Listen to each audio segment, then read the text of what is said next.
Pham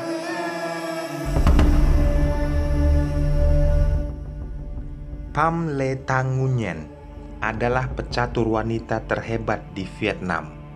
Bermain di kandang sendiri pada SEA Games Vietnam 2022 harus berhadapan dengan Medina Wardah Aulia, tentunya dari negara Indonesia. Bagaimana keseruan ini teman-teman? Seperti ciri khas Magnus Carlsen teman-teman terlihat di pertandingan ini. Apa itu endgame? Saksikan dan konsentrasi tinggi.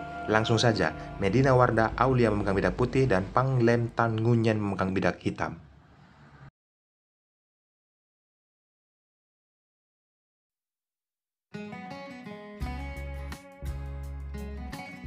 Medina mengawali permainan dengan pion D 2 langkah dan Pham Le menaikkan pion C 1 langkah. Putih pion E4 dan hitam pion D5. Terjadilah pembukaan karokan. Setelah terjadi pertukaran pion, maka kuda menempatkan di posisi E4 ya, teman-teman. Kita perhatikan, mengajak pertukaran, lalu penyederhanaan permainan terjadi di papan. Terlihat di kolom E sudah tidak memiliki pion lagi ataupun pion center. Hitam menaikkan gajah ke D6 dan putih menaikkan gajah ke D3. Persiapan untuk mengeluarkan kuda ya ke E2. Setelah hitam, rokade pendek. Dan benar, kuda naik ke E2 untuk persiapan rokade pendek kembali. Kita menaikkan kuda ke D7 dan putih rokade pendek. Terlihat jelas awal permainan sangat safety dilakukan oleh kedua pemain. Setelah benteng bergeser ke jalur E, maka putih mengambil inisiatif gajah dinaikkan ke E3. Persiapan membuka jalur benteng agar bisa berkoordinasi dengan menteri ya teman-teman. Kuda mundur, membuka jalur gajah petak putih dan putih menaikkan kuda ke G3. Lalu menteri mengambil posisi di C7 dan menteri putih mengambil posisi di H5. Peletakan menteri yang dibuat di H5 oleh Medina itu merupakan suatu ancaman teman-teman. Makanya kita mengamati setelah benteng bergeser ke E1, hitam langsung mengajak pertukaran karena perwira sudah dikeluarkan semua oleh putih dan mengarah ke pertahanan hitam. Setelah pertukaran terjadi, gajah dipukul dengan pion membuka jalur agar benteng bisa berkuasa di jalur F.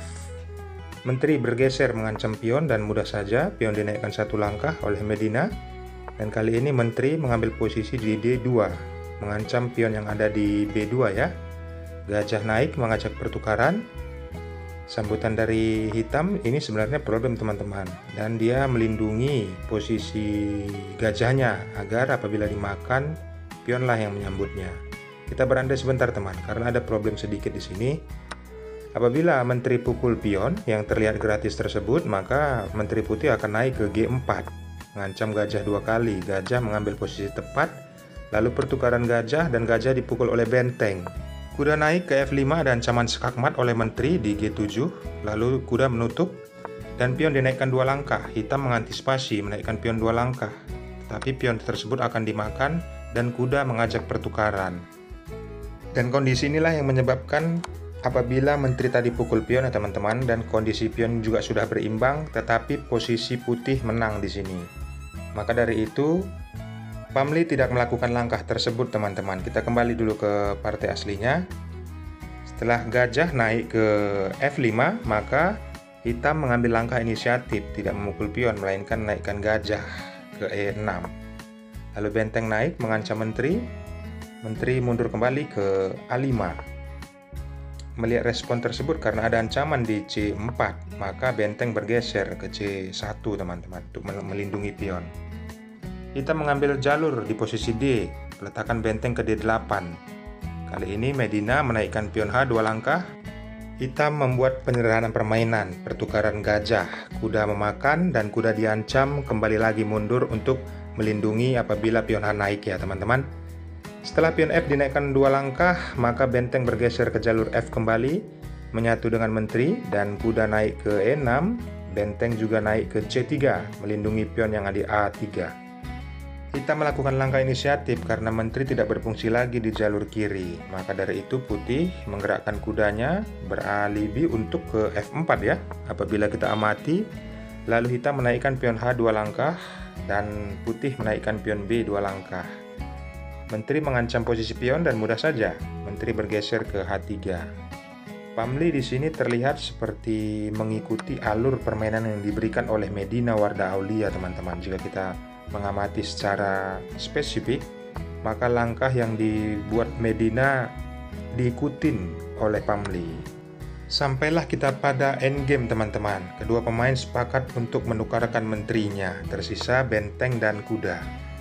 Putih menaikkan kuda ke F4 lalu disambut kembali. Terlihat jelas permainan endgame akan tercipta pada laga ini. Pion dinaikkan lalu benteng turun ke F untuk melindungi jalur agar pion bisa promosi ya. Kita mengambil langkah untuk pertukaran pion dan pion disambut kembali oleh pion. Benteng bergeser dan informasinya teman-teman, saat kita bermain endgame seperti ini akan terjadi pertukaran benteng ya. Maka posisi pergerakan raja itu sangat penting untuk promosinya pion tersebut. Perhatikan dengan langkah benteng melindungi pion. Sambil kita menyaksikan jalannya pertandingan yang dilakukan oleh kedua pemain, saya akan memberikan tips sedikit apabila kalian menghadapi ataupun bermain dengan posisi endgame seperti ini. Upayakan benteng seperti apa yang dilakukan oleh Putih, Medina Warda Aulia.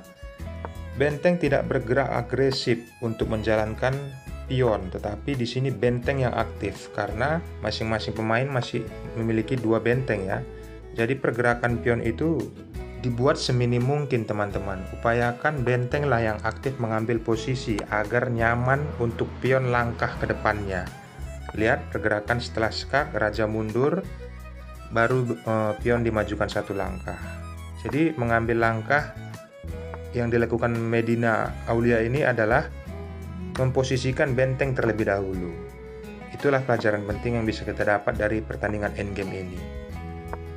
Terlihat seperti kondisi berimbang, tetapi penumpukan yang terjadi pada pion yang dimiliki oleh hitam itu sangat menguntungkan bagi putih. Makanya di sini langkah hati-hati dilakukan oleh Medina agar pion tetap terjaga satu sama lainnya. Penyederhanaan terjadi kembali. Benteng tersisa satu, pengancaman pion dan hitam melindungi pionnya, maka benteng dimundurkan lagi ke H8. Lihat begitu aktifnya benteng yang dilakukan oleh Medina. Posisi skak dan raja bergeser menjauhi pion. Lihat langkah yang dilakukan oleh Medina mengambil keuntungan dari pergerakan raja tersebut, menaikkan pion H1 langkah, dan raja mengancam benteng mudah saja, benteng berlari ke A8. Raja kembali mendekati pionnya dan sudah dua langkah nilai plus yang dilakukan oleh Medina. Dua langkah lagi putih akan promosi. Benteng menghambat, menggeser ke B7 ya agar pion tidak maju, dan hitam mengajak pertukaran, dipukul oleh pion dan raja maju mengambil pion tersebut. Setelah raja mengambil tetapi posisi raja hitam sudah menjauhi posisi pion yang ada di H6 ya, yang dimiliki oleh Medina. Maka yang dilakukan Medina di sini posisi untuk mengambil benteng dan keuntungan lagi yang didapatkannya, mendapatkan pion secara gratis. Benteng bergeser dan perhatikan raja hitam tidak bisa mendekat ke kolom G ya. Maka setelah posisi skak ini dia bergeser dan benteng turun untuk mengambil jalur ke posisi bawah. Perhatikan teman-teman, raja bergeser dan setelah satu langkah ini Pamli Tau Ngunyen menyerah. Karena sudah mustahil ya teman-teman, apabila promosi dan harus dimakan dengan benteng, berhadapan dengan satu benteng dengan posisi raja juga percuma. Masih ada kesempatan apabila ini dilakukan, dia hanya bisa mendekat. Raja mendekat terus dan ancaman skak itu tidak ada lagi. Benteng harus turun dan promosi terjadi. Kita telah sampai di penghujung video teman-teman, tapi ini terus saya teruskan ya. Apabila ada teman-teman yang belum paham tentang mematikan raja dengan benteng, saya akan teruskan. Saya ucapkan terima kasih bagi kalian yang udah like, comment, subscribe. Bagi yang belum, nyalakan subscribe-nya teman-teman, dipencet subscribe-nya, nyalakan loncengnya juga agar notifikasinya muncul pada saat saya upload video terbaru. Banyak dari kalian yang belum subscribe teman-teman, banyak yang menonton tapi belum subscribe. Saling mendukung dan channel ini bisa berkembang dan memberikan manfaat bagi pecatur Indonesia ya khususnya. Jadi tidak ada salahnya juga teman-teman apabila kalian subscribe, like, komentar, hanya beberapa detik terbuang waktu kalian.